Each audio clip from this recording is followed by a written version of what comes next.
importante el motivo que nos trae a estar hoy a las 16 de la noche en España, 6 de la tarde en Argentina, 6 y 6 minutos, 4 y 6 minutos en Canadá, para recibir a Alejandro Nespral, a Rafael Weiner y a Darío Radosta, para hablar de un tema muy importante, que son los niños y su relación con la muerte.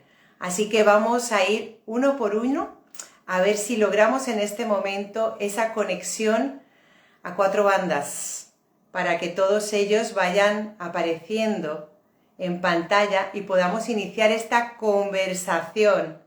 Aquí es un placer compartir contigo este espacio también. Tenemos también a Alexis Níspero, que es Alejandro Nespral, y tenemos también ya entrando a Rafa y a Alejandro. ¡Ay, qué maravilla! Muchísimas gracias, porque la perseverancia tiene su premio y es encontrarnos aquí. Muchísimas gracias, Rafa. No, y gracias. por aquí ya tenemos a Alejandro. Así que vosotros me diréis dónde está Darío, porque todavía no ha aparecido. Pero bueno, aquí está saludando ya. Genial, genial, genial, genial. Ya estamos todos. Vamos a darle entrada a Darío y comenzamos este precioso encuentro que empezamos a gestar hace aproximadamente 6 meses, después de hablar en verano, en nuestro verano, con Alejandro Nespral, que en ese momento él estaba con su suéter casi de cuello alto y yo aquí en tirantes, y hoy es todo lo contrario, ellos están nosotros en invierno. Y no sé, Rafa, ¿qué temperatura tenéis vosotros en Canadá? A 7 grados. Estoy en Vancouver, estoy en la costa oeste. Acá es la 1:07. Os agradezco inmensamente, porque yo sabía que si el beneficio era superior, esto se iba a dar de una manera o de otra. Y en una semana hemos organizado lo que en 6 meses no pudimos acordar. Darío, muchas gracias por la perseverancia, por estar ahí, por decidir aceptar esta invitación, porque realmente nos estamos reuniendo a dejar que el universo confluya y podamos dar el máximo valor en un tema tan importante como es la unión entre los niños y la muerte. Entonces, a ver, esta gente que estáis viendo aquí, aquí y aquí, tienen tal currículum que para mí es imposible tenerlo en mi cabeza para ser justa con cada uno de ellos. Entonces, pues voy a pedir a cada uno de vosotros que os presentéis, que nos comentéis dónde estáis. Ya Rafa nos ha dicho que está en Vancouver. ¿Y qué hacéis a título personal en el lugar donde os encontráis, para que la gente que nos vea hoy o más adelante pueda poneros figura física y geográfica? Rafa, empezamos por ti, que te tengo yo a mi derecha, a mi izquierda en pantalla. Yo lo tengo a la izquierda. Mi nombre es Rafael Weiner, soy un doctor en antropología social por la Universidad de British Columbia, que es la que estoy ahora. Después de hacer la licenciatura en la Universidad de Buenos Aires, me vine aquí, estudié mi maestría y mi doctorado aquí en Vancouver, y soy instructor en el departamento de sociología y en el departamento de antropología. Doy clases sobre familia, el desarrollo de niños, antropología de la salud y demás temas. Y esa es mi breve presentación. Doctor Weiner, usted está en Canadá, pero definitivamente canadiense no es. Soy argentino, argentino exiliado o en la diáspora canadiense. Ahora soy canadiense también, tengo binacionalidad del año pasado y 2 hijas canadienses. Esta es una unión con el país aún más fuerte. Darío, continuamos contigo. Cuéntanos quién es Darío Radosta, hablemos de muerte, y quién es ese ser precioso que también conecta con ese aspecto tan importante de la vida con los niños. ¿Qué tal? ¿Cómo va? ¿Qué hace Ruth? ¿Cómo va? ¿Qué hace Sare? ¿Cómo va Rafa? Bueno, yo soy Darío Radosta, seguramente los que me siguen me conocen. Soy doctor en antropología social también por la Universidad de San Martín, especialista en bioética por Flaxo. Esos son como los los títulos a nivel académico. Y bueno, investigo también temas relativos a la antropología de la muerte, de hecho es lo que nos une un poco quizás con Rafa, que fue mi codirector en la tesis doctoral, así que yo señalo porque los tengo uno arriba, el otro a la izquierda. También lo que me une con Ale, pues nos hemos cruzado por esos mundos, por el mundo de los cuidados paliativos. Desde muy temprano en la antropología me dediqué a la antropología de la muerte y dentro de eso a la antropología del cuidado en el final de la vida, cuidados paliativos, movimientos hospice aquí en Argentina, seguramente Ruth vos conocés movimientos hospice que hay ya también que hay en Europa.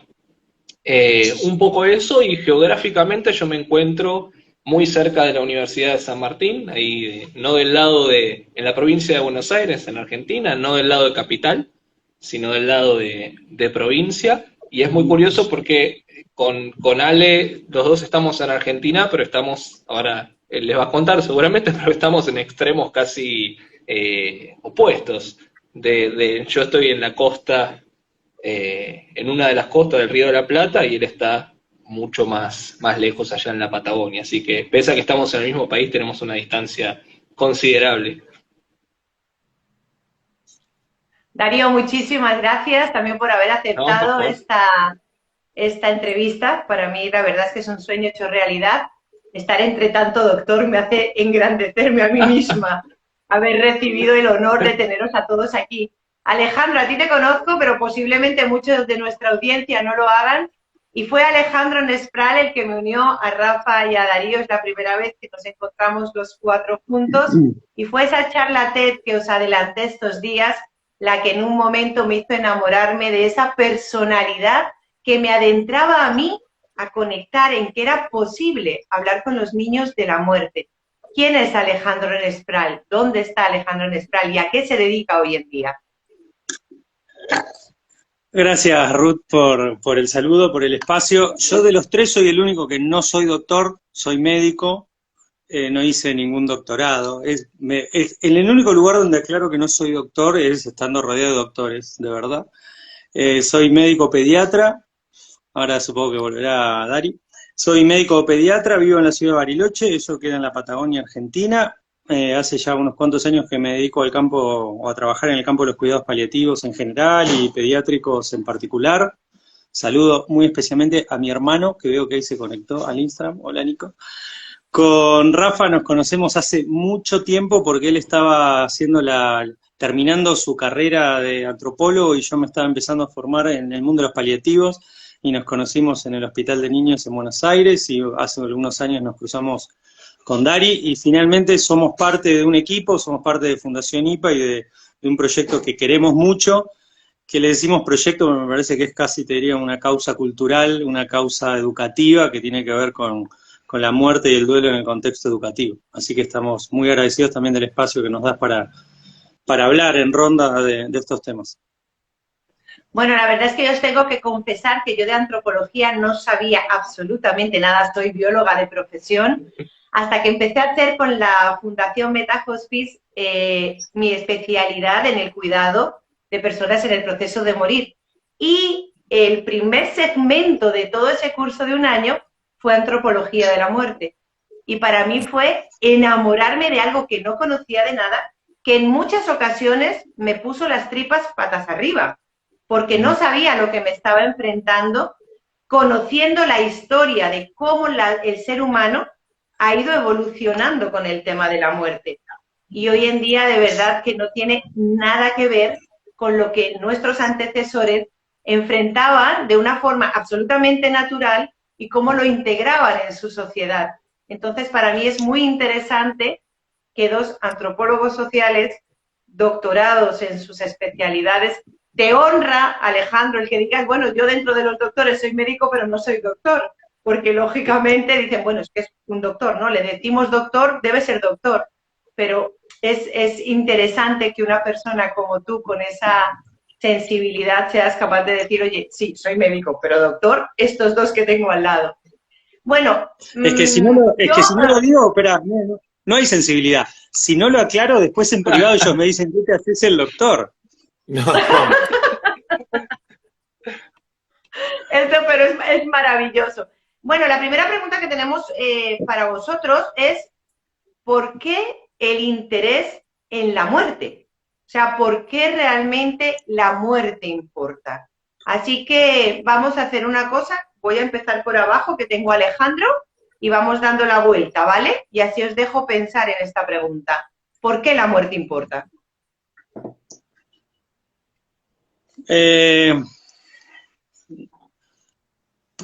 No sé, creo que cada día que me encuentro con esa pregunta contestaría algo distinto. Voy a decir qué se me ocurre hoy. Y porque vengo muy también atravesado por algunas cosas que naturalmente me pasaron estos días en el hospital donde yo trabajo, en mi práctica. Así que voy a contestar como no hay que contestar, que es por la negativa, que es, la respuesta sería algo así, por todas las consecuencias que trae habitar espacios donde la muerte no importa, digamos.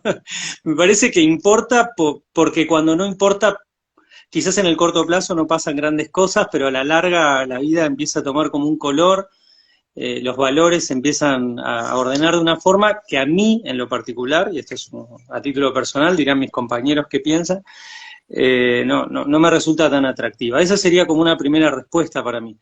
La segunda me parece que importa en muchos sentidos distintos, no importa en un solo nivel.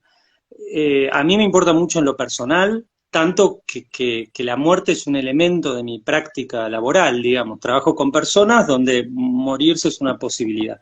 O sea, me importa la muerte porque me importa lo que les pasa a las personas o nos pasa a las personas cuando la muerte está dando vuelta. Y en otro tema que seguramente nos va a atravesar en esta charla de hoy, me parece que importa como lisa y llanamente como elemento educativo. Me parece que la muerte no solo es una experiencia que tenemos los seres humanos, sino que también es un tema en el cual algunos estamos pensando un poco más, otros un poco menos, como sea, pero desde el momento que es un tema me parece que es algo sobre lo que hay que provocar encuentros. Y me parece que en general en nuestra cultura la mayoría de los encuentros con la muerte se provocan al azar, digamos, o cuando no queda otra que encontrarse, por decirlo muy coloquialmente. Y uno de los elementos centrales del proyecto Duelo en Escuelas, como otros tantos proyectos que se encargan de la muerte y la educación de la muerte, tiene que ver con generar estructuras o entornos donde de la muerte se pueda enseñar y se pueda aprender y se pueda reflexionar y desde edades lo más tempranas posibles. Esas son algunas de las razones por las cuales me importa y me parece que importa en general, pero sobre todo me importa que estamos en primera persona. Correcto. Y me uno a tu pensamiento y me uno tenemos a Paloma de Paz también compartiendo este espacio con nosotros, dice, hay que hablar mucho de la muerte, porque claro, entre más hablemos los que hablamos de ello, pues habrá más posibilidades que los que están cerrados a hablarlo en algún momento decidan darse ese espacio y permitirse adentrarse en un mundo que tarde o temprano o nos toca en primera persona o nos toca en tercera, pero nos toca. Así que muchísimas gracias, Alejandro. Voy contigo, Darío. ¿Por qué la muerte importa? Bueno, voy a contestar un poco también, así como Ale, personalmente y disciplinarmente quizás, por qué importa la muerte. En principio, personalmente siempre me llamó la atención, incluso antes de estudiar antropología, que de hecho fue un poco por lo que me incliné a estudiar antropología, lo poco que hablamos. Lo mío también es un poco por la negativa, ¿no? No me llamaba la atención la muerte en sí misma, sino que me llamaba la atención lo borrada que estaba la muerte como un tema de carácter público, como un tema que se pudiese hablar sin que sucediese, ¿no? Sin que alguien efectivamente muriese, algo de lo que hablar cotidianamente. Eso, bueno, me llevó también un poco ya en el marco de la licenciatura, a querer entender un poco justamente el porqué de esta conducta que tenemos, no todos los seres humanos, que uno se entera cuando estudia antropología de la muerte, que no todos los seres humanos se vinculan así con la muerte, pero bueno, esta forma de vincularnos con la muerte, tan de correrla, de esconderla o de no hablar públicamente de eso, es bastante característica de nuestra cultura. Y eso también un interés. ¿Por qué? ¿Por qué hacemos eso? ¿Por qué negamos de los espacios cotidianos algo que es una de las pocas seguridades que tenemos acerca de nuestra condición humana? O sea, algo que me parecía negar ideológicamente algo que está inscripto en nuestra condición más biológica. Y por eso me parece también que importa, ¿no? Un poco retomando lo que decía Alejandro, ¿no? Es para mí, por lo menos, obviamente habría que investigarlo en profundidad, pero creo que hay bastante material como para sostenerlo, es psíquicamente peligroso para los seres humanos negar culturalmente algo que los define en su condición más biológica, si se quiere, y todo, porque es su condición existencial, ¿no? No es solamente una condición biológica el morir. Entonces, me parece que la muerte y hablar de la muerte importa en ese sentido y importa hacerlo en todos los espacios donde se pueda y de una manera pensada, ¿no? De alguna manera reflexionada, no así nomás. O sea, realmente pensar y repensar cómo hablar de la muerte en los espacios, cómo dirigirse hacia otros para hablar acerca de la muerte y no esperar justamente a que la muerte esté por acontecer o acontezca para tratar ese tema. Esa es, por lo menos, mi apreciación de por qué importa esta temática. Suscribo tus palabras, Darío, porque yo no sé si entre nacer y morir hay algo más seguro que nacer si se da y morir porque se va a dar. O sea, yo no sé si hay algún evento entre medias que sea 100% seguro. Si has nacido, es 100% seguro y después, con toda seguridad, que antes, más temprano, más tarde, el viaje final se va a dar. Alejandro, ¿querías apuntar algo? Bueno, No, pues todo Rafa, bien. seguimos subiendo contigo. ¿Por qué la muerte importa, Rafael? ¿Por qué importa? Tal vez también iría con lo personal y lo profesional, pero me hacía pensar un poco cómo llegué a pensar el tema del morir en mi carrera y recordar las dos muertes de abuelos míos. Uno en su casa, digamos, murió y todo el velorio, todo en su casa. Yo tenía 10 años, ponele, en el campo, digamos, en Entre Ríos, que es una provincia cerca de la provincia de Buenos Aires. Mis ancestros son todos del este europeo, judíos, que fueron como gauchos judíos. Mi abuelo ahí, me acuerdo estar ahí, estaba en la cama y la gente y comiendo, yendo y viniendo, y mi otra abuela que murió en el hospital, y que como era súper...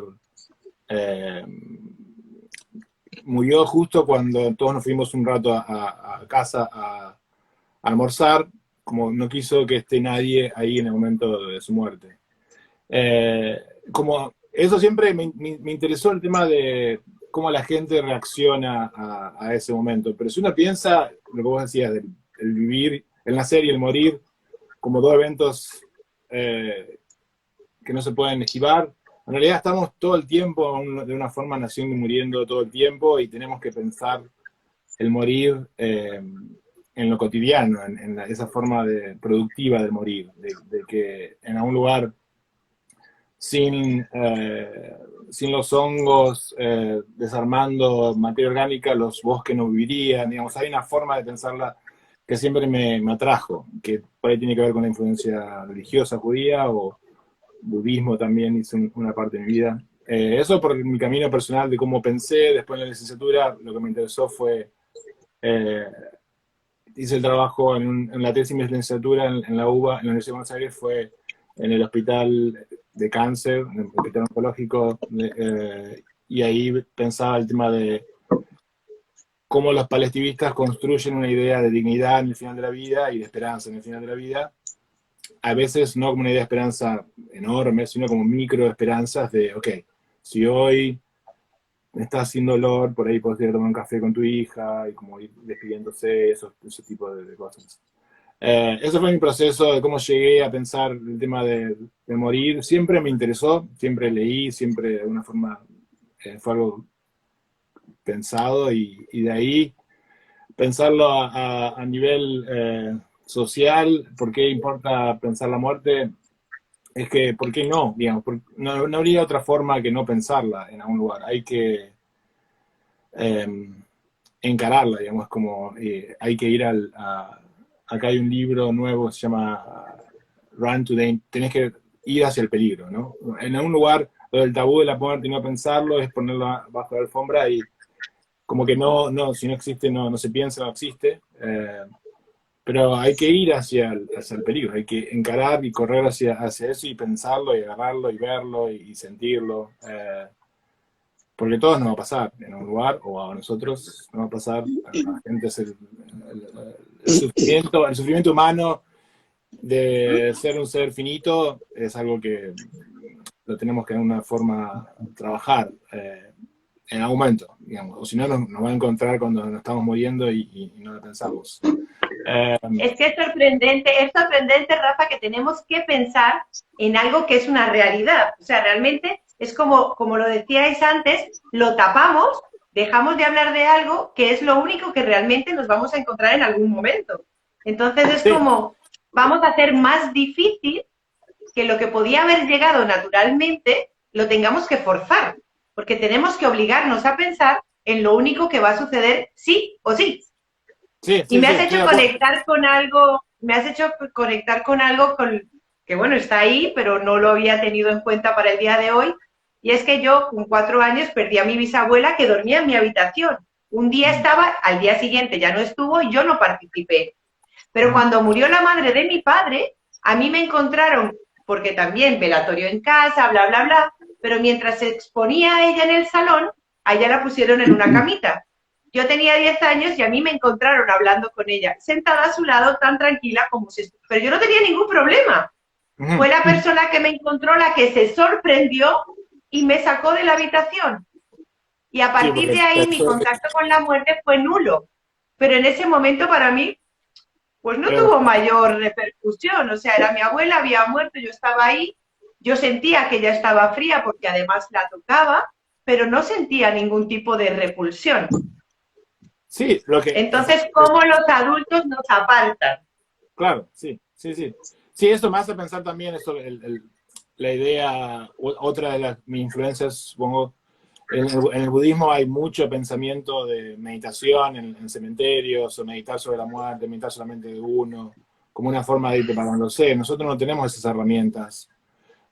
Y un poco el proyecto es pensar cómo el morir entre nosotros, el morir colectivo, el morir que pasa y que se visibiliza, que se habla, que se muestra, que no se esconde.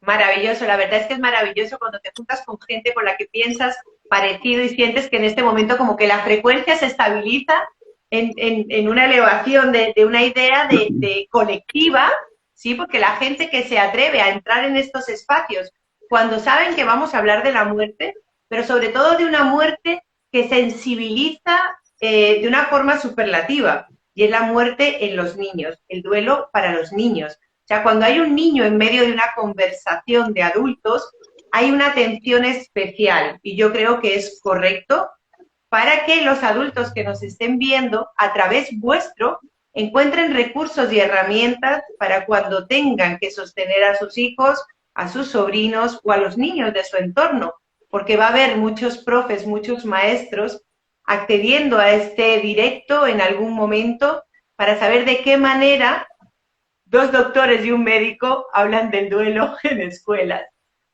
Y quiero continuar con esa fundación que os une. ¿Cómo llegáis a decir, bueno, voy a integrarme en esta fundación porque parte de mi misión en el mundo se va a ver desarrollada si entro en ella? Así que, Darío, empiezo por ti. Bueno. ¿Por qué la Fundación IPA? Sí. ¿Por qué la Fundación IPA? ¿Y cómo te integras tú? Si querés podemos empezar capaz por Ale, que es el que hace más tiempo está en Fundación IPA, y nosotros con Rafa nos integramos más tarde. Sí, él puede explicar un poco IPA y después yo le cuento cómo me sumo y demás. Alejandro, te toca. ¿Viste qué hábiles que son los doctores? Claro, en la vida hay que ser doctor. IPA nació hace unos 8, casi 9 años. Somos un grupo de amigos y amigas. Originalmente del campo de la salud y afortunadamente en estos últimos años, si es que la vida se divide en campos, de otros campos, ¿no? El campo de lo social, del campo de la comunicación, del campo del arte también. Lo que nos vamos dando cuenta a través del tiempo es que tenemos intereses en común. Me gustó la imagen de que se estabiliza la vibración, me gustó eso. Y me parece que en la vida en general uno se reconoce rápido, incluso con gente muy distinta, cuando tiene, sobre todo una palabra que para mí es muy importante, pasiones en común. Es muy fácil encontrar a alguien con una pasión parecida. No sé cómo, es como si uno tuviera una especie de radar que se va encontrando. Una de esas pasiones es la idea del cuidado. Una de esas pasiones es como mirar una experiencia que a todos y todas nos une en mayor o menor medida, antes o después, que es la experiencia de enfermar, de sufrir, de morir, de duelar, digamos, yo creo que la experiencia humana está llena de cosas, pero entre otras cosas está llena de eso. Y en Fundación IPA finalmente lo que intentamos es provocar temas, reflexiones o espacios en torno a eso que decía, ¿no? La experiencia humana de morir, enfermar, sufrir, duelar, en el orden que uno lo quiera decir. Y en ese contexto armamos una fundación, que finalmente es una estrategia de organización, una estrategia organizativa, administrativa, y el primer proyecto que empezamos, y debe tener la fuerza suficiente para seguir y cada vez ser más grande, se llama Duelo en Escuelas, que finalmente es un proyecto, para decirlo en muy poquitas palabras, para que la muerte y el duelo puedan ser abordados desde una perspectiva educativa, en los entornos, en todos los entornos educativos. Y entonces el proyecto Duelo en Escuelas, que es lo que un poco nos une, y ahora ellos agregarán también algo, es favorecer de que en las escuelas, Argentina decimos jardines de infantes, digamos, pero en todos los niveles, en jardín, en primaria, secundaria y por qué no también en universitario, muerte y duelo puedan tener un lugar en la currícula. Se pueda hablar, que no sea una sorpresa y un shock y una parálisis cuando alguien se muere. Entonces, desde Duelo en Escuelas, ya hace muchos años que damos talleres, fundamentalmente para adultos. Me gusta siempre aclarar eso, digamos, algunas veces hablamos con niños y niñas, pero la mira está puesta en los adultos. Damos talleres, damos espacio de formación, damos charlas, nos sumamos a espacios tan ricos como el que vos nos estás invitando, generamos contenido, escribimos, tenemos ganas de que salga el primer manual argentino de duelo, y tenemos proyectos, muchos no los alcanzamos, como suele pasar cuando uno tiene muchos proyectos. Tenemos un grupo de estudio y algunos de los que estamos hoy acá estamos muy próximos a ya empezar a publicar lo que estamos haciendo, entonces que algunas revistas de pedagogía y de educación, que ya te compartiremos oportunamente, bueno, salir a contar en todos los niveles, digamos. En todos los niveles muy ambiciosos, en los niveles que podemos, digamos.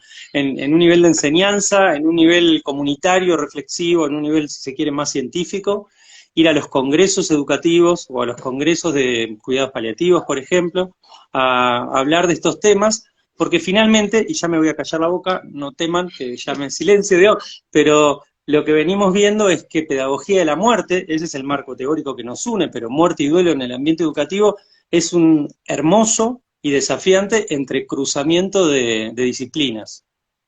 Porque yo soy de la salud, podríamos decir, ellos dos son del campo de lo social, naturalmente está el campo de lo educativo, está presente, pero también nos dimos cuenta que hablar de la muerte es hablar de símbolos y tenemos que echar mano a artistas y tenemos que tener gente que sepa de comunicación. Entonces, para hablar de muerte y duelo, especial en el campo educativo, nos gusta pensar que tenemos que ser de muchas disciplinas. Así que eso es una pequeña síntesis de IPA y del proyecto Duelo en Escuelas. Alejandro, una pregunta. ¿El tener duelo en escuelas es una forma preventiva de tratar la muerte para que no le dé la palmada a la gente en el momento que la tenga que encarar, como decía antes Darío? Está muy bien esa aclaración. Es una forma preventiva y nosotros le decimos postventiva, digamos. Lo que vos estás trayendo es algo muy rico, muy específico también, que son los modelos de tratar el tema. O en qué contextos tratamos el tema. Lo clásico, quizás algunos de los que están ahora conectados o después nos puedan escuchar, por ahí en algún caso cuando sucede la muerte se interviene, se llama un psicólogo, se llama un pedagogo, etcétera. Eso sería como lo más fácil de entender. Bueno, sí, sucede la muerte en el ámbito educativo, hagamos algo. Pero como bien vos decís, y trajiste una palabra muy fuerte, muy potente, que es lo preventivo. Y creo que hace un rato también lo decía Darío, ¿no? Como cómo podemos ir juntos practicando, porque me parece que hay mucho del juntos y hay mucho de la práctica, cómo podemos ir provocando conversaciones, entornos educativos, reflexiones, etcétera, para hablar de la muerte cuando la muerte como hecho concreto no sucedió. Eso lo vuelve preventivo y eso nos permite hablar con docentes y hablar de pedagogía de la muerte, y algunos nos miran como diciendo, ¿por qué me están hablando de esto? Sí, sí, sí, ¿no? Y ese mito de ¿para qué vamos a hablar de la muerte? No vaya a ser cosa que suceda. Sí, estamos todos Pero vivos. las dos fases, podríamos, para volvernos un poquito técnicos, es preventivamente o postventivamente cuando una muerte sucedió. Lo que descubrimos, y te lo cuento en forma de secreto en los últimos años, es que siempre que hablas preventivamente, estás dando elementos para lo posventivo. Y siempre que abordás posventivamente, también das elementos para lo preventivo. También parece que los seres humanos somos muy afines a lo dicotómico y a lo blanco-negro, a lo antes-después, a lo preventivo, entonces la muerte no sucede, posventivo. Entonces parece que en lo preventivo solo se reflexiona y en lo posventivo solo se siente, porque si alguien se muere. Y no es tan así. Me parece que mucho de lo que tenemos como tarea los seres humanos, y me gusta pensar que es una época donde esto está cobrando mucho valor, es en integrar. E integrar no solo es integrar personas, es integrar lo dicotómico, es decir, la vida, la muerte, lo preventivo y lo posventivo. Dicho lo cual, me Mira, llamo el Alejandro, silencio. con respecto a tus palabras, yo desde hace un tiempo he acotado una frase, y es que tanto la salud como la enfermedad nublan la razón, porque en la salud no quieres pensar en la muerte y en la muerte solo piensas en la vida. Entonces, ¿en qué momento se aborda la realidad de la vida? Porque claro, lo que hay en medio de nacer y morir es vivir, pero claro, hay tantas eventualidades que, como tú bien dices, el propósito de este espacio es que la gente tenga recursos, que escuchando a los invitados se quede con lo que le dé la gana, con lo que le resuene en ese momento, que posiblemente, si sucede un evento de cualquier tipo, puedan traer a su memoria las palabras de Alejandro, las de Rafael o las de Darío y digan, ahora, aunque entonces no lo tuve en cuenta, me vienen bien. ¿Sí? Y ya sea preventivo o posventivo, puedan utilizar los recursos que hoy vosotros les ponéis en las manos para hacer de su momento, su presente en ese momento, algo mejor. Esa es nuestra intención con estos espacios. Muchísimas gracias, Alejandro. Darío, ahora sí, como decía bien Alejandro, el médico ha tenido que condicionarse a lo que han dicho los dos doctores. Ahora os toca contestar. Darío, Bueno, me ahora voy sí. contigo. Claro que sí. ¿Qué es IPA ¿Cómo para ti? encajamos, ¿Cómo entras en IPA y tu experiencia en IPA? Rafa y yo en todo esto? ¿Cómo encajan los antropólogos? Bueno, en realidad, por lo menos mi encuentro personal con Ale tiene que ver con un poco de azar, ¿sí? Yo estaba haciendo el trabajo de campo para la licenciatura, para mi tesina de licenciatura, fuimos junto con la gente del Hospice San Camilo, que es donde estaba yo haciendo mi trabajo de campo, fuimos a Bariloche para un congreso de cuidados paliativos, y ahí fue el cruce donde nos conocimos con Ale, hace mucho tiempo, sin IPA y duelo en escuelas todavía existiendo como proyecto, o por lo menos quizás en la cabeza de Ale, pero no institucionalizado. Y duelo en escuelas, bueno, después obviamente quedamos en contacto, ¿no? Pero duelo en escuelas fue un proyecto que para mí calzó muy bien con muchas de las cosas que pienso sobre básicamente el rol de la ciencia en la vida de los seres humanos. Los que me conocen lo saben, pero bueno, lo explicito. Yo tengo como ideas bastante fuertes acerca de estas cuestiones. Uno es que la ciencia es pública y aplicada, tiene que servir para eso, o sea, y que el rol de un científico, biólogo, cientista social, lo que fuese, el rol de un científico es aplicar la ciencia y ser una figura pública. Y la aplicación de esa ciencia debe estar, esa es otra idea, para mí orientada directa o indirectamente hacia mejorar la vida de las personas. O sea, de alguna manera tiene que servir para mejorar o para modificar alguna cuestión de inequidad, de injusticia, de desigualdad, tiene que servir para esas cuestiones. Y Duelo en Escuela fue para mí un proyecto que Ale me lo presentó y fue como decir, perfecto, este es un espacio en el cual efectivamente puedo usar el conocimiento de la antropología de la muerte para aplicarlo y para poder resolver una cuestión que, de vuelta, para mí es muy relevante en el sentido de generar bienestar psicológico para las personas. O sea, es muy patente esta cuestión de no estar preparados para morir. ¿Sí? Uno puede decir, ¿cómo no vas a estar preparado para morir si, como decías vos, Ruth, desde que nacés sos mortal, o sea, sos finito?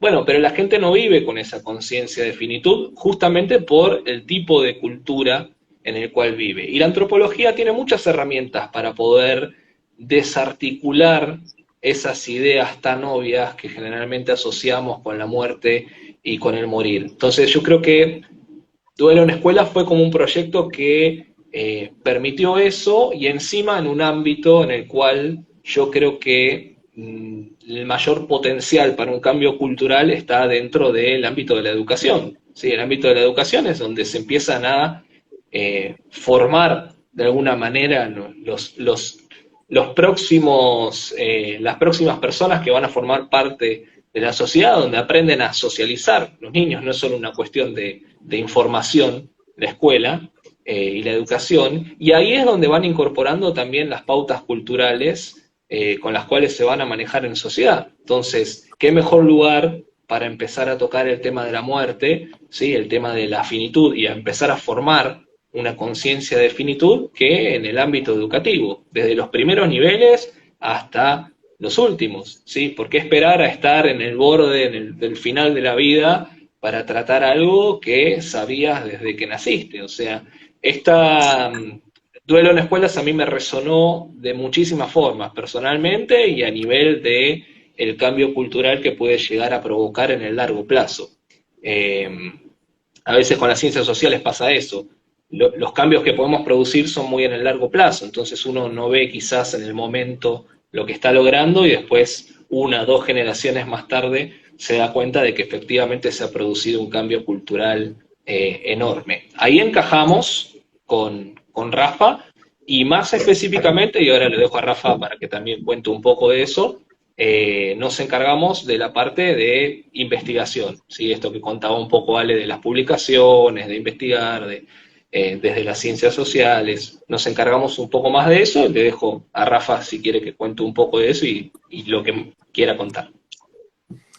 De todas formas, antes de que Rafa empiece su intervención, voy a anclar tus palabras a las palabras de Alejandro, porque claro, tú estás hablando de vamos a hacer una educación desde los primeros niveles, pero Alejandro comentaba que os dedicáis más al adulto, porque realmente es el adulto o te integra como niño o te saca de ese ámbito. Entonces nos dábamos cuenta esta mañana en la entrevista que hice a mediodía en España con una persona que se dedica también a educar a los padres en esas debilidades o en esas carencias que tienen, para que puedan motivar a los niños a llegar donde sea que tengan que llegar, apartándose de sus propias creencias. Y entiendo que Duelo en Escuelas también persigue ese objetivo. O sea, vamos a transformar el pensamiento de donde quiera que venga para que sean facilitadores para los enanos que están creciendo, para que lleguen a tener esa sensación de fortaleza interior, de si se presenta el tortazo, puedan tener esa capacidad de reacción sin necesidad de destrozarse. ¿Es así, Darío? Totalmente, totalmente. O sea, de vuelta, uno piensa quizás la educación como una transmitir información del adulto hacia los niños, pero los adultos, cuando estamos educando, y hablo de educar en un sentido amplio, cuando estamos socializando a los niños, estamos transmitiéndoles mucho más que lo que les decimos. O sea, le estamos transmitiendo también de lo que no hablamos. Entonces, si nosotros tenemos un conjunto de personas que van a educar niños y los van a educar no hablando de ciertas cosas o no sabiendo cómo reaccionar a ciertas cosas, porque también puede suceder que un docente pierda un familiar y siga dando clases sin saber cómo afrontar ese duelo y se vuelva un duelo patológico y los niños se dan cuenta, son susceptibles a todas esas cosas.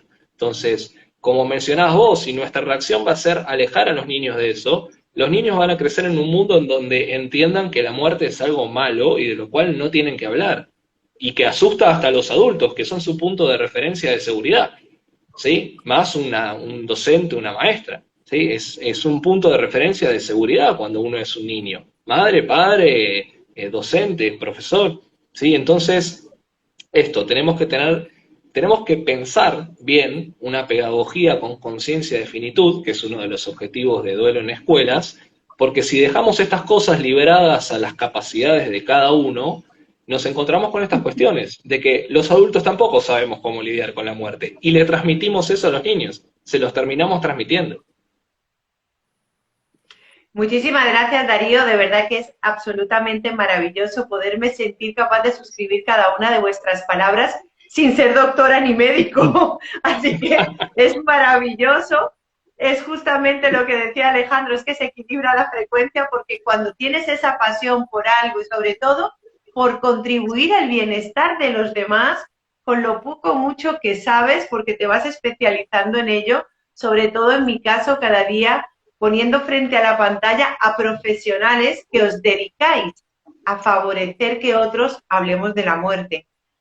Rafa, tu turno. ¿Por qué Fundación IPA? ¿Cómo entras tú ahí? ¿Cómo encajas en ese precioso modelo de educación? Lo mío es a través de Ale. Eso que Ale contaba, Ale lo conocí cuando estaba haciendo la tesis de... ¿Fue en el 2009? ¿Vos estabas, Ale? ¿2009? Sí. Estaba haciendo la tesis de doctorado, trabajo de campo, y siempre nos mantuvimos en contacto, más o menos estrecho, a la distancia. Siempre seguía más o menos las andanzas de Ale con todo su proyecto, y nosotros con Darío caímos, estamos formalmente desde hace poco, comparado con toda la otra gente que está en Bariloche con Ale, algunos que están acá trabajando hace un montón de tiempo, haciendo ahora la fundación tiene 4 patas. Nosotros estaríamos en la parte de investigación, pero están todos los que hacen los talleres, todos los que hacen las consultorías, lo que hacen comunicación, la gente que maneja el Insta y toda la comunicación que hace la fundación.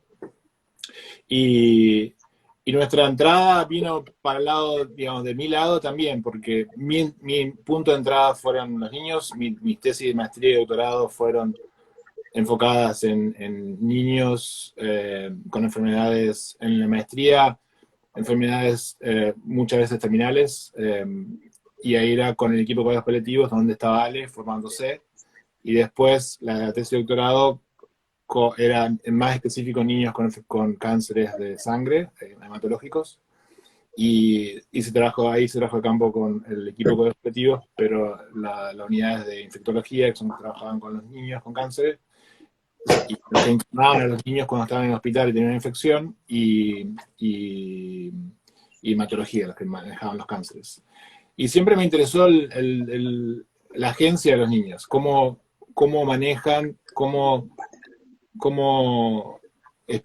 la experiencia que tienen a través de la enfermedad, a través de que los cuerpos están completamente intervenidos totalmente todo el tiempo, le ponen, le sacan cosas, y cómo entienden, qué es lo que entienden de esa experiencia. La mayoría, por suerte, se curan, y digamos, nunca hay cura completa con cáncer, pero pueden sobrevivir a la enfermedad y después se hacen adultos, pueden tener una clase de secuelas, pero la mayoría lo pasan. Algunos mueren. Entonces me interesaba también esas dos cosas.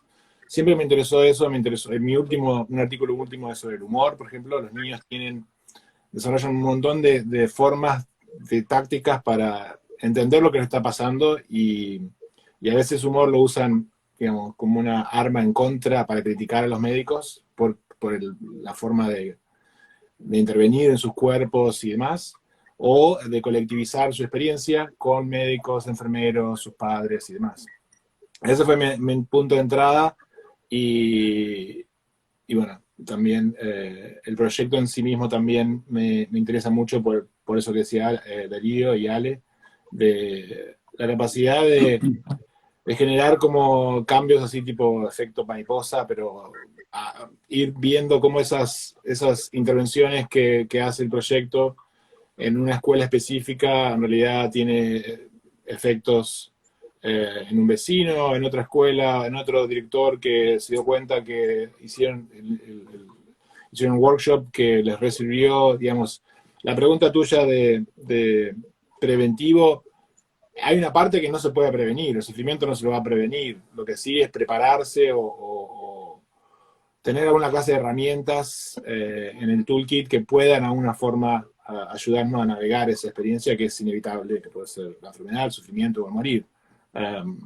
Y en ese sentido, el proyecto me parece que es único, hay muy pocos en Argentina, en el mundo, por eso tenemos una urgencia de tratar de hacerlo público, publicar en inglés, en castellano, publicar en diferentes lugares, a diferentes tipos de audiencia y revistas, para que se empiece a entender, se empiece a ver. Ya Ale estuvo haciendo cosas en Uruguay, en España, en un montón de otros lados, en Estados Unidos, pero ir que se vaya creciendo y viendo lo único que tiene este proyecto. Eso es mi respuesta. No te escuchamos, Ruth, o yo no te escucho. Sí. Está silenciada, sí. Sí, es que me voy muteando cuando vosotros habláis y se me olvida. Pero esta mañana me estaban pidiendo autorización desde la Sociedad de Paliativos de Uruguay para publicar vuestra entrevista. Y entonces ahora entiendo por qué, porque es que ya tenéis relación con ellos. Rafa, te voy a hacer una pregunta y por favor, si no la quieres contestar, no la contestes. Pero ahora que tú tienes dos pequeñas gigantes a tu haber, ¿se amplía la sensibilidad cuando estás trabajando con niños en proceso de morir? En pensar en mi sobre. ¿Qué siente un papá? Ya vamos a dejar al doctor aparte. Sí. Sacamos al doctor, metemos al papi. Y cuando tienes un niño, posiblemente de la edad de tus pequeñas gigantes, ¿qué siente Rafael Weiner? Es una buena pregunta. Mucho de mi trabajo de campo lo hice pre-padre, pre-hijas. De mi interacción más cercana con niños en el morir. O sea, que mi reflexión ahora está teñida por tener hijas, 2 hijas. Déjame pensar. En algún lugar, yo una vez también di una charla y usaba películas para pensar determinados puntos de vista. Y me acuerdo que en esa charla usaba una película que se llama In America y que es una familia irlandesa que se va a Estados Unidos, a Nueva York, y tiene 2 hijos, pero hay algo que está ahí en el medio, que es la muerte del hermano más chico, que murió de cáncer, y cómo se lo trata en la película. Y la idea de esa charla era pensar los distintos puntos de vista del niño, en este caso lo sobrevivieron, los hermanos, los padres, los médicos y demás. Me parece que a mí es difícil a mí pensar ahora mismo si tuviera, qué pasaría si habría más campo en este caso. Lo veo más como personal y político en algún lugar, y de políticas de salud, y creo que el ponerte como ser padre obviamente te pone en un lugar donde no querés que sufran ni piensen nada, ni pase nada, pero espero en algún lugar darle a ciertas herramientas para trabajar si yo me muero en algún momento, obviamente, y cómo pueden trabajarlo, o si les llegara a pasar algo a ellas. No sé, voy entre que es algo muy inefable y que es completamente fable, o efable, no sé cómo sería el contrario de inefable. No sé si estoy contestando a tu pregunta. Muchísimas gracias por tu generosidad decidiendo contestarla, porque fue algo que iba pensando a medida que tú ibas hablando, y definitivamente, claro, puedes tener muchas capacidades, muchas habilidades adquiridas de las formaciones, pero cuando la vida te pone frente a una situación propia, la vulnerabilidad, ese sufrimiento del que hablamos, que también es inevitable, pues puede ser sostenido por las herramientas o los recursos que hayamos adquirido. Pero definitivamente, frente a un hijo, eres padre, y frente a un padre eres hijo. Entonces, puedes tener doctorados, especialidades, etcétera, pero eres padre. Y por más que uno lo piense y se prepare para todo, en el momento, uno no sabe cómo va a reaccionar. Uno no... Puede ser la persona que hizo toda su vida, un psicólogo o un paliativista que trabajó toda su vida en acompañar a las personas en el final de la vida y en el duelo y demás, pero cuando es algo tuyo propio, digamos, y tus hijos, se te murió el perro o el gato de una de tus hijas y no sabes cómo vas a reaccionar, por ahí no le decís se murió, sino que haces otra cosa, le compras uno nuevo. Totalmente de acuerdo con lo que estás diciendo. Muchísimas gracias de verdad por tu generosidad, porque también aceptaba que dijeses, mira, yo en ese tema no entro porque como me toca de frente, prefiero dejarlo en mi intimidad y hubiera estado perfecto. La verdad es que esta entrevista partió de un comentario que me hizo Alejandro Nespral que nos llevaba a hablar de eso que todo el mundo dice que es un tabú. Cuando acabamos de casi que terminar de pasar por una pandemia donde 2 años nos puso de frente con la muerte, a contar muertes mañana, tarde y noche. Entonces, hablando de la Fundación IPA, del duelo en escuelas, de estos pequeños gigantes, de nosotros como su herramienta de sostén, ¿qué herramientas, qué recursos le podemos dar a los niños para que, o a los adultos, porque estamos viendo que depende de nosotros lo que ellos modelen, para que dejemos de decir la muerte es un tabú? Esto fue lo que a mí me sorprendió de las palabras de Alejandro de tenemos que buscar la manera de que dejemos de decir esta frase porque venimos de contar muertos cada día. Así que en este caso no sé quién quiere empezar a contestar, me sirve cualquiera de los 3 doctores o médicos porque sé que vamos a confluir en ideas maravillosas y disruptivas porque aquí estamos todo el tiempo tratando de romper paradigmas para que empecemos a verlo de una manera nueva, abierta, y podamos dejar de decir la muerte es un tabú, porque la muerte no es un tabú, es una realidad. ¿Quién contesta? ¿Quién quiere arrancar? Si es por los tabúes, sí, si es por los tabúes tenemos que hablar los antropólogos. Bueno, a ver, hay mucha, esa frase de la muerte no es un tabú, incluye muchos niveles de análisis posibles. Yo siempre digo que, por lo menos antropológicamente, un tabú es una regla que todos convenimos socialmente que no se puede romper, ¿no? Pero, y como mencionaba antes, nos encontramos frente a cuestiones a veces paradójicas, como el hecho de tabuizar algo que es parte de nuestra condición, es parte de nuestra condición existencial.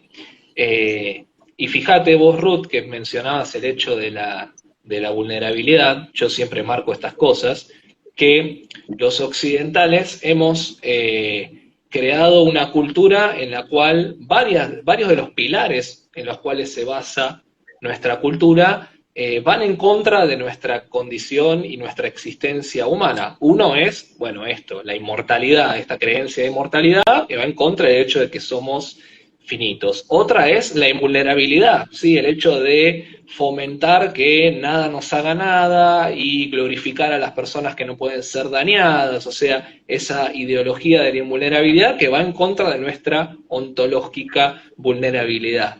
Y finalmente, la idea de autonomía, ¿sí? De pregonar una idea de somos todos seres autónomos e independientes cuando nuestra condición nos dice que si un glaciar se rompe en Ushuaia, las condiciones las vamos a sufrir todos, o sea, somos absolutamente interdependientes. Entonces, estas diferentes cuestiones a nivel cultural modifican también la forma en la que nos enfrentamos con nuestra propia condición. Eso por un lado. Y por otro, quizás como, no tanto como herramienta, sino más como idea de reflexión, que a mí me ha servido mucho pensarlo desde la antropología. A veces se habla mucho sobre estos modelos en los cuales de tal año a tal año el niño piensa la muerte de una manera, a partir de este año a este año empieza a incorporar lo irreversible de la muerte, pum, pum, pum, y a partir de tal edad la persona ya incorporó la visión de la muerte correcta y única que existe. Bueno, ese es el problema con esos modelos. Tenemos que quizás antropologizarlos un poco y hacerlos más transculturales, porque lo cierto es que, y es lo que muestra la antropología, los niños, las personas, cuando son socializadas, incorporan no la visión de la muerte, porque no hay una. Incorporan la visión de la muerte de la cultura en la que fueron socializados. Incorporan esa visión de la muerte. En nuestro caso, terminan incorporando esa visión negativa de la muerte, ¿no? Y la incorporan de vuelta, por acción o por omisión, ¿sí? Si nosotros todo el tiempo estamos apelando a una cultura que glorifica la juventud, en la cual los niños ven que nos sale una cana, una arruga y tratamos de esconderla, ¿sí? Tratamos de retardar el envejecimiento lo más posible, estamos todo el día tratando de ser lo más productivos posible, ¿sí? Estamos tratando de ser personas independientes y nos castigan si no podemos ser, o nos sancionan socialmente si no podemos ser esas personas productivas, independientes. El niño incorpora finalmente una visión de la muerte por omisión, en la cual entiende que una enfermedad que lo deja postrado en una cama, una enfermedad que lo tiene al borde de la muerte, o envejecer, terminan siendo cosas consideradas negativas en la sociedad en la cual se maneja. Y eso es todo lo que va generando ese tabú, o de vuelta, no le llamemos tabú, termina siendo el sentido social de la muerte que tenemos los occidentales modernos, para ponerlo de alguna manera bien antropológica. Es ese sentido social de la muerte que tenemos nosotros como grupo humano particular. De vuelta, por omisión, porque dejamos a la muerte ahí a un costadito y la cargamos de toda una densidad de significados negativos enorme y la vamos transmitiendo generación a generación. Entonces, de vuelta, la muerte no es un tabú, porque de vuelta no es una regla. Sí, como bien suele aclarar Rafa a veces cuando charlamos de estos temas, sí quizás hablar de la muerte públicamente o hablar cotidianamente de la muerte se termina volviendo un tabú, porque de repente uno es sancionado cuando quiebra un tabú. Entonces si de repente yo estoy acá, no pongo a Rafa y a Ale porque somos personas con las que hablamos de estos temas, pero en otro grupo de amigos quizás alguien hace un chiste con él, murió, y uno se quiere poner serio con ese tema y decir, bueno, pero ¿y ustedes qué piensan de la muerte? Uno es sancionado, se va a encontrar con incomodidad del otro lado, se va a encontrar con, no, yo no quiero, no, estábamos jodiendo, no te pongas en serio a hablar de estas cosas, no, o no jodas con eso porque es un tema con el cual no se puede joder, ¿no? Es un tema de vuelta, tabuizado. Eso sí puede ser considerado, pero la muerte como hecho, jamás, o sea, es muy dañino de vuelta para nuestra psiquis considerar esas cuestiones como tabúes. No sé, Rafa, si querés completar un poco. Sí, ¿querés hacer un comentario? ¿O querés hacer un comentario? ¿O querés hacer un comentario de un momento maravilloso que pasó recién? Perdón que voy a hacer este interludio. De Dari, ¿te sale una cana? ¿Dijiste que me sale una cana? ¿Dijiste? Fue para mí lo mejor que pasó hasta ahora fue señalarte la cabeza tengo y decir que... ¿Ah, sí? Ah, tengo perdón. Mirá, no se ven, pero tengo algunas por acá. Mirá, ahí está, brilla. Me sentí tocado con la cana.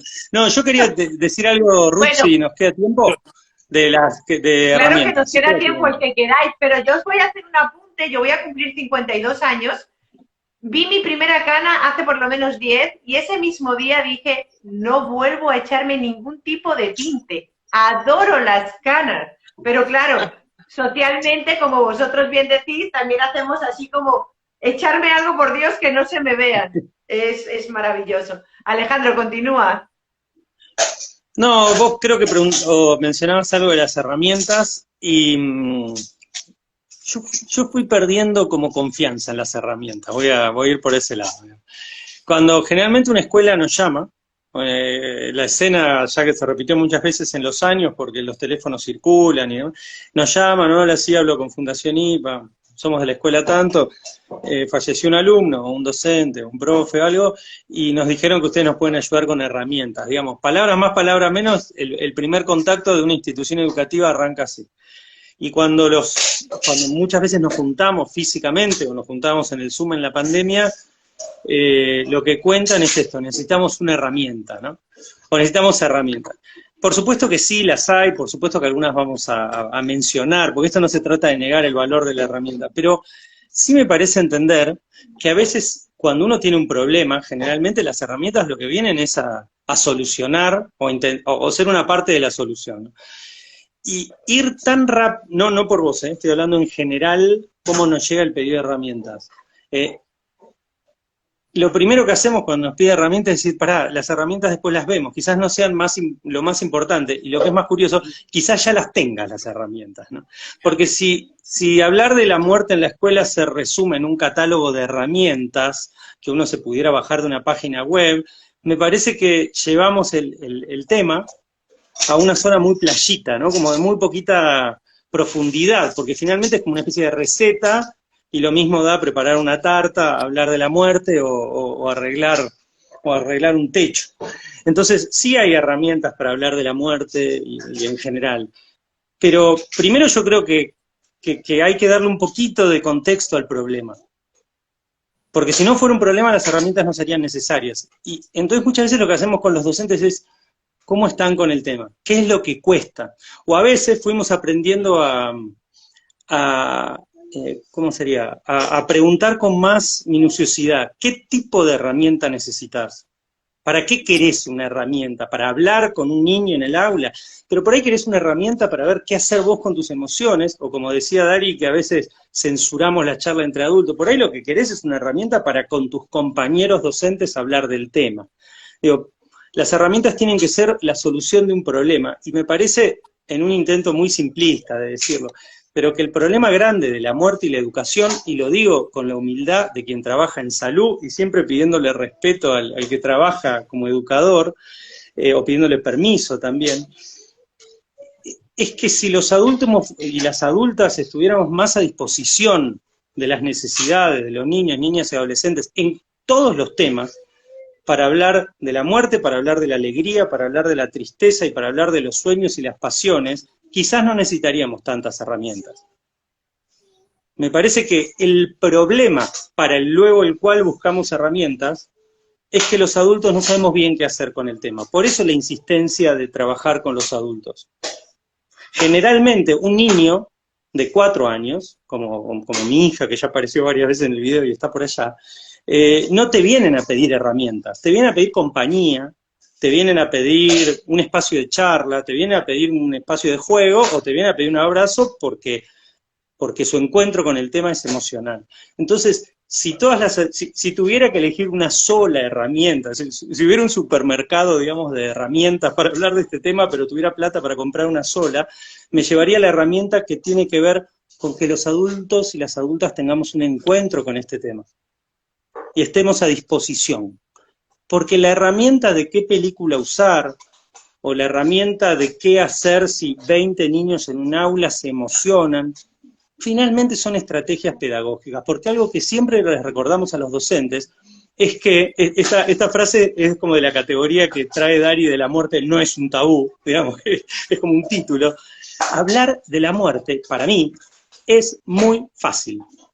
El problema es hablar del impacto emocional que genera la muerte. Pero si uno habla de la muerte desprovisto de emociones, y no está hablando de que se murió nadie conocido, y uno se pone a hablar de la muerte, no hay problema, a nadie le va a costar.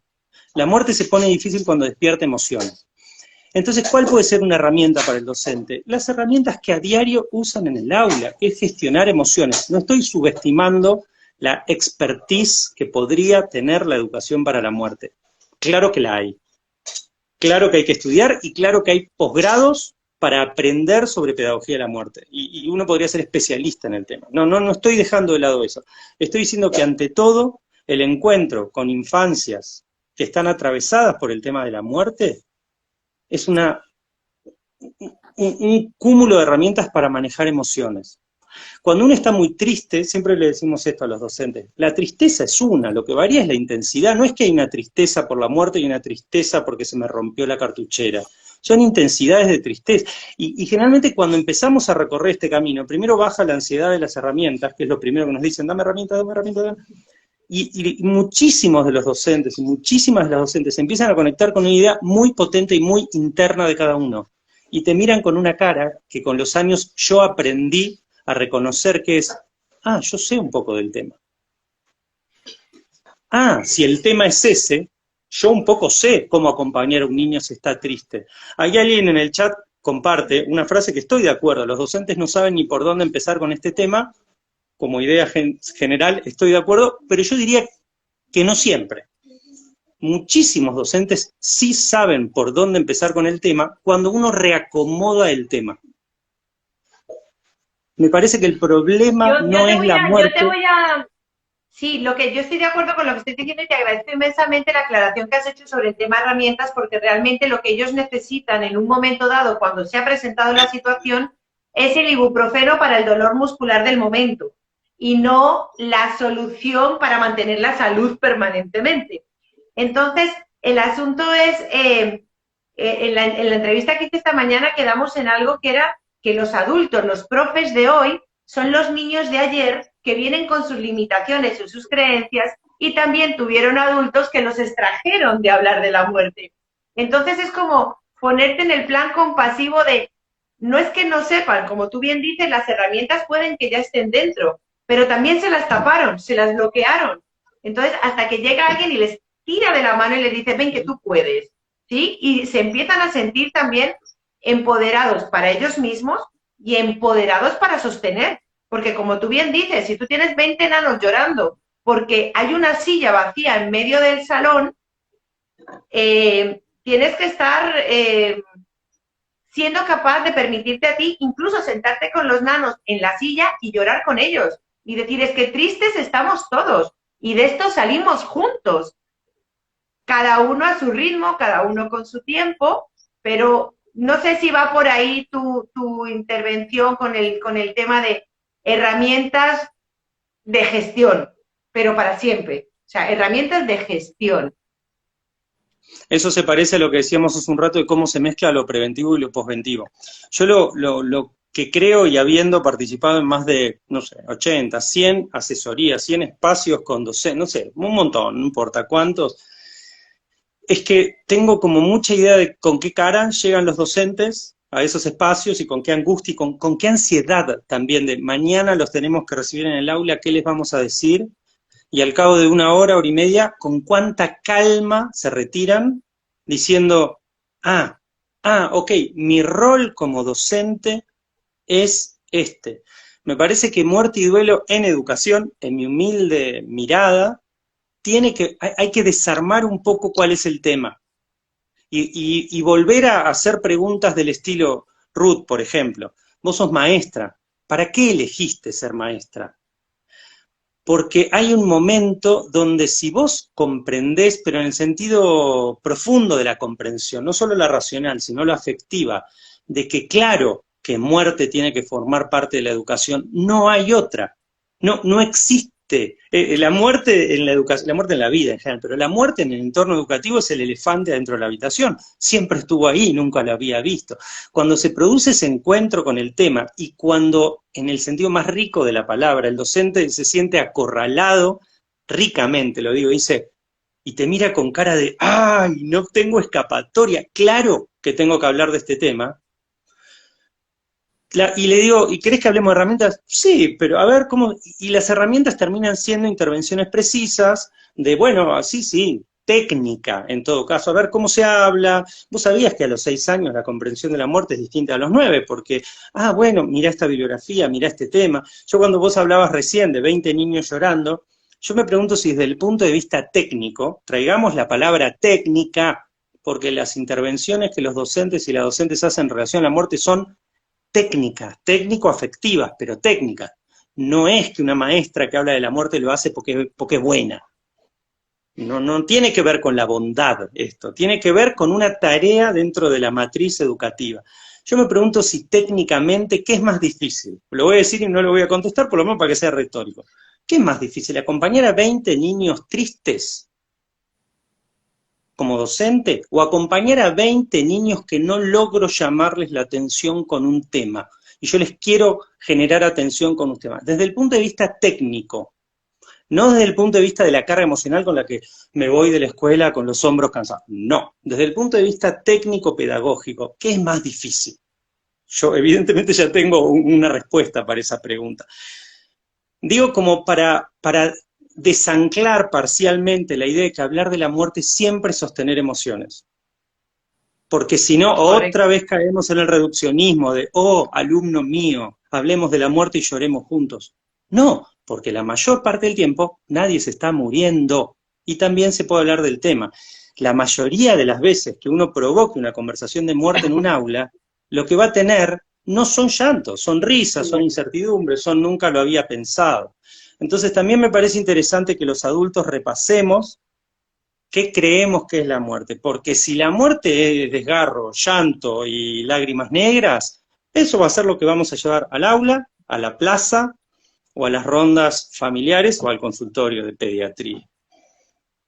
Fíjate que suscribiendo tus palabras, Alejandro, si no ha habido un proceso educativo para el maestro y se encuentra con esa situación, el tener varios recursos para poder gestionar, como tú bien dices, de una forma organizada, es utilizar esa muerte para comenzar a hablar de la muerte.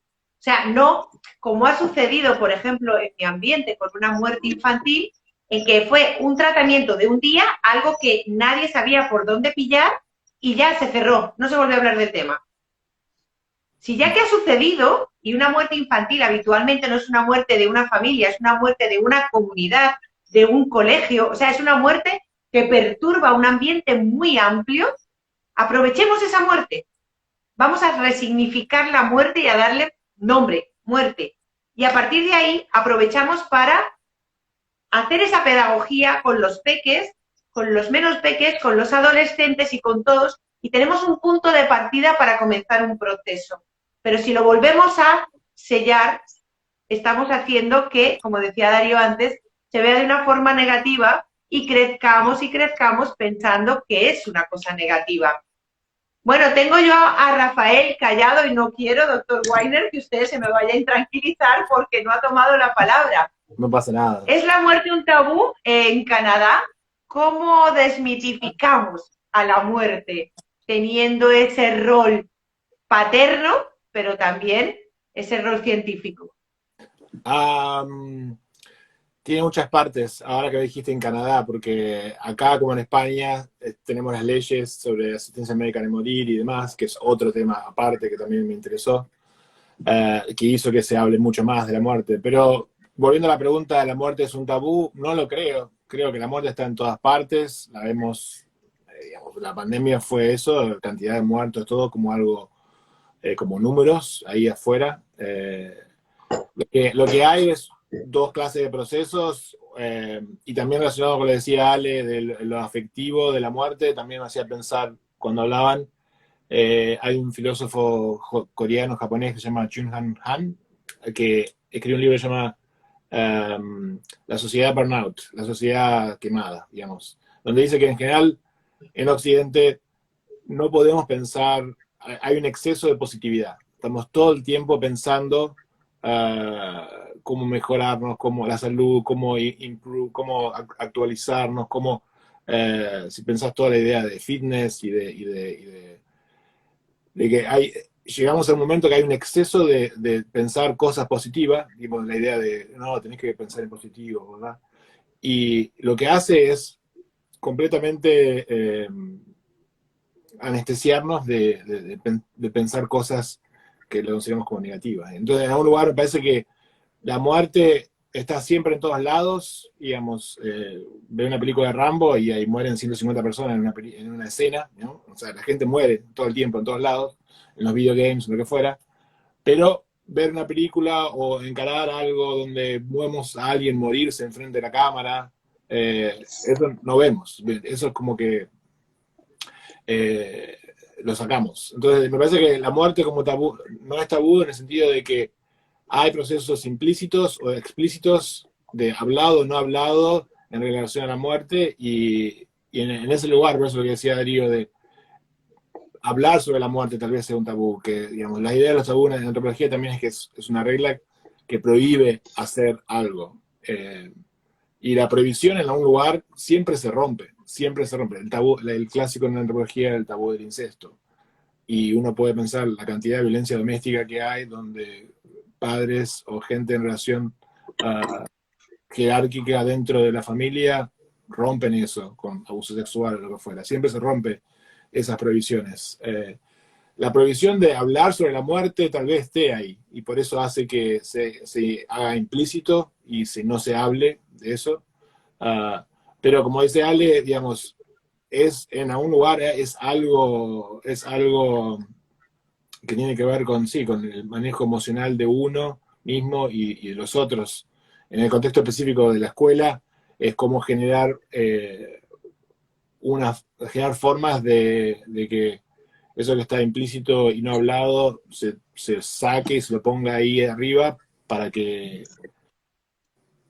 se pueda, de una forma, es una forma, vos decías, está acorralado, decía Ale, pero es una forma de estar, tenés que encarar ese elefante en la habitación, como dijo Ale, en inglés, the elephant in the room, tenés que, está ahí y tenés que verlo y tenés que hablarlo y va a ser completamente, se me mezclan las palabras con el inglés, va a ser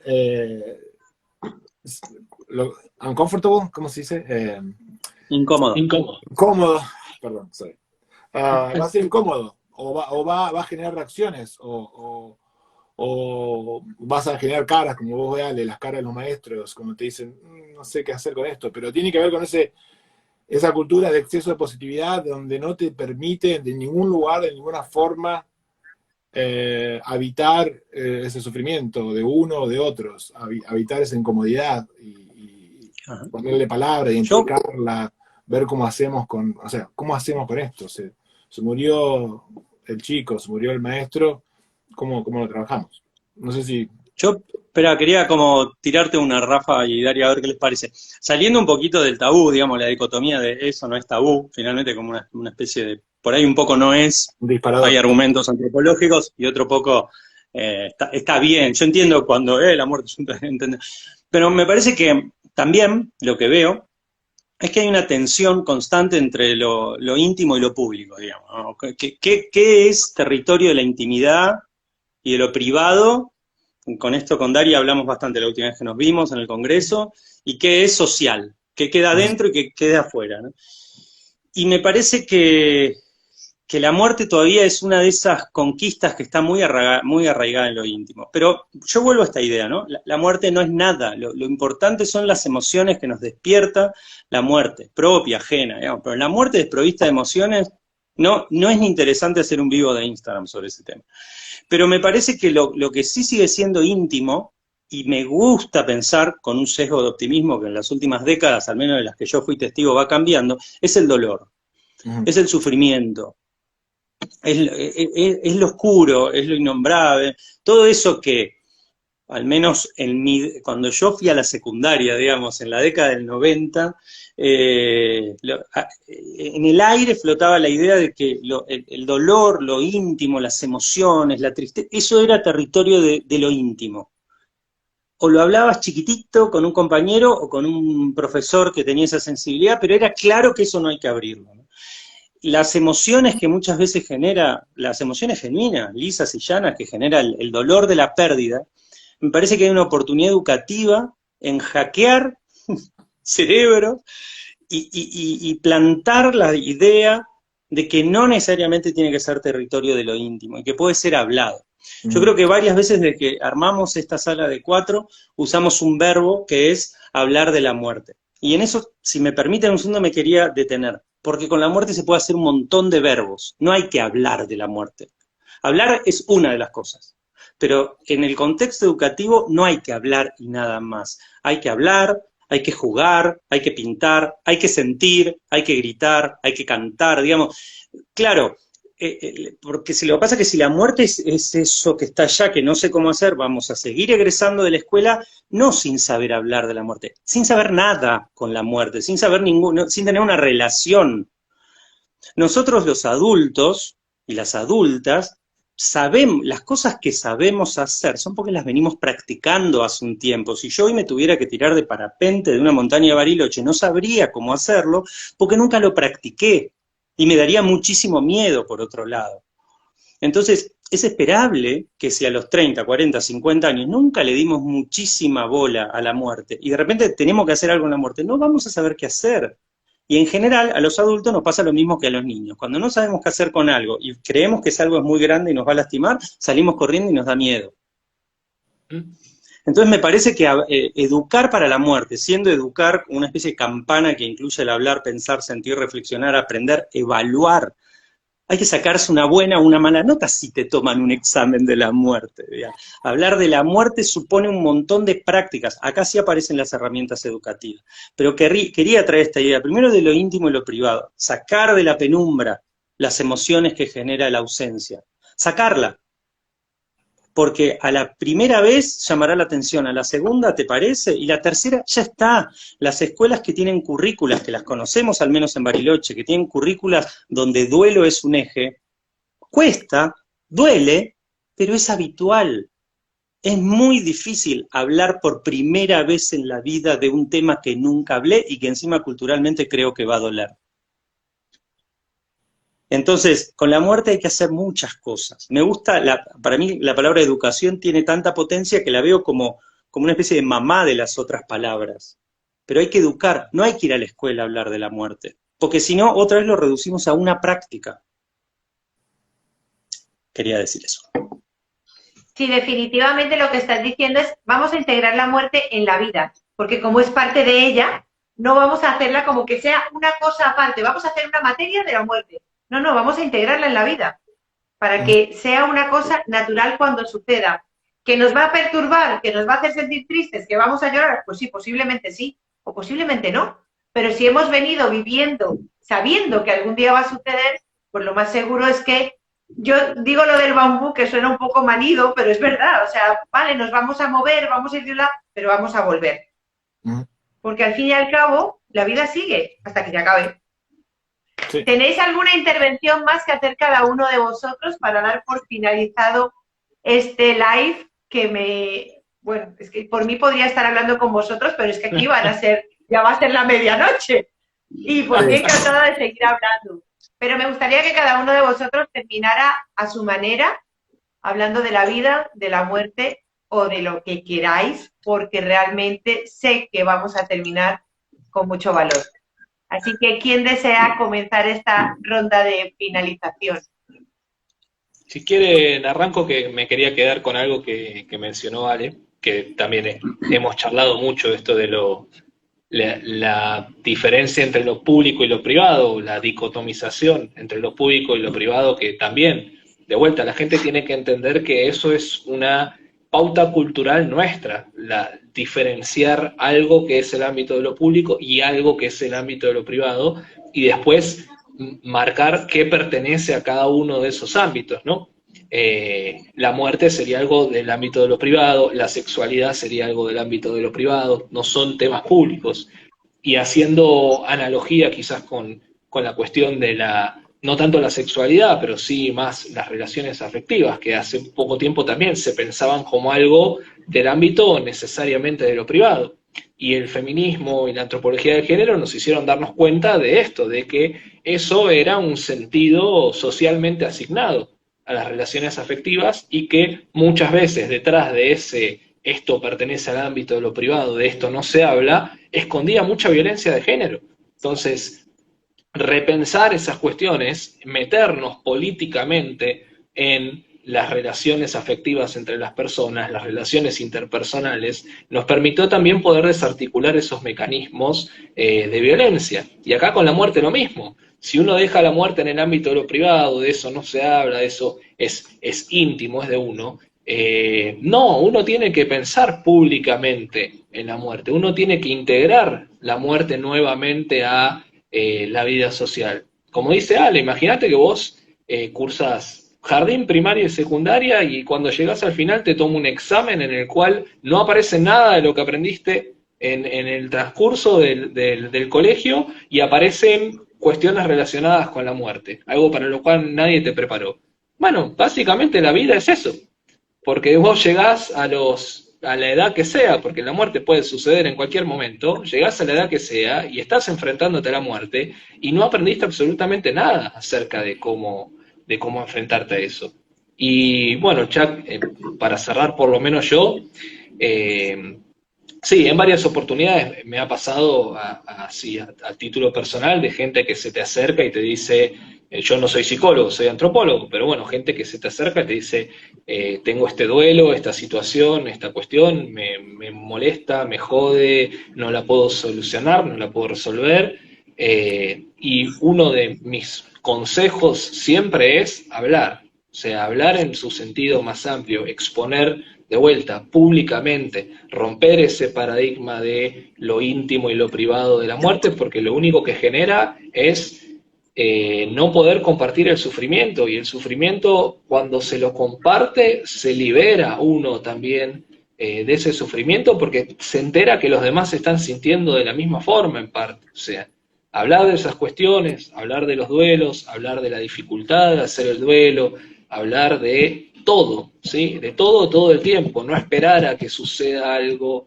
específico para hablar de eso, ¿sí? Nosotros ahora, por ejemplo, no aquí con IPA, pero con otro grupo que trabajamos en el hospice, estamos trabajando con la cuestión de las preferencias en el final de la vida, las preferencias en el cuidado en el final de la vida. Y estamos haciendo ese trabajo con gente que no necesariamente, entre miles de comillas, está en el final de su vida, porque siempre esos trabajos son con personas que tienen una enfermedad que amenaza su vida, pero nosotros queremos hacerlo con gente que no está en ese momento de su vida, o por lo menos no en lo próximo, no es consciente de eso, para poder fomentar esto, poder fomentar que uno se siente, tengas 30, 40, 50, 60 años, no importa, poder pensar, reflexionar acerca de lo que querés para el final de tu vida, porque también es pensar en qué querés para tu vida, no solamente para el final. Porque de vuelta son dos dimensiones de la existencia humana que están absolutamente integradas, ¿no?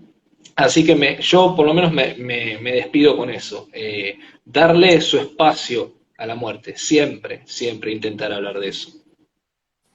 Muchísimas gracias, Darío. Con ese movimiento hospice nos acercamos al documento de voluntades anticipadas. Creo que eso nos dará para otro directo. Muchísimas gracias. Muchísimas gracias Totalmente. por tu generosidad. No, por favor. Muchas gracias. Aquí en Argentina. Rafael, Alejandro, ¿quién quiere continuar? ¿Voy yo? No, aquí en Canadá, directivas avanzadas también, digamos, acá tenemos la ley sobre la sentencia médica de morir, que fue cambiando desde el 2016. Sería otro tema a trabajar. No, lo que pensaba, lo que decía Darío recién y Ale, en Argentina se peleó por mucho tiempo lo que se llama educación sexual integral, la idea de que, digamos, relaciones sexoafectivas que uno puede discutir y pensarlo en los niveles del sistema educativo, pensar sobre el cuerpo, diferentes partes del cuerpo, cómo hablar de relaciones consentidas, educación y demás.